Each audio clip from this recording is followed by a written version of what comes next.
बयखौबो खुलुमनायजों लोगोसे बयखौबो बरायबाय दिनै आंजों दङ बिस्लाबाय बिथां बिस्लाबायखौ दिनै लोगो मोनदों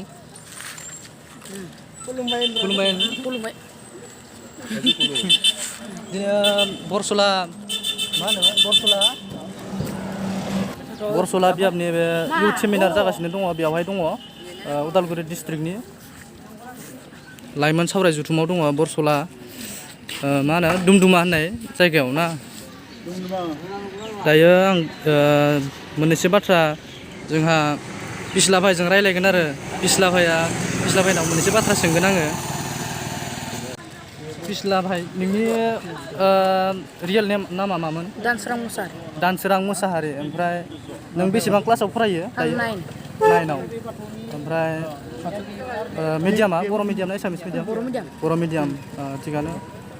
ओमफ्राय नोंनि गामिया मा गामिमोन आंनि गामिया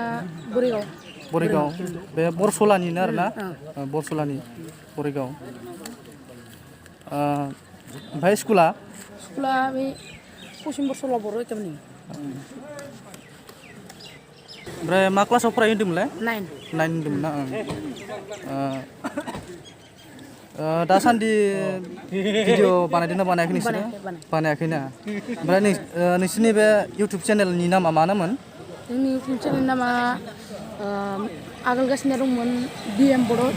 प्रडाक्सन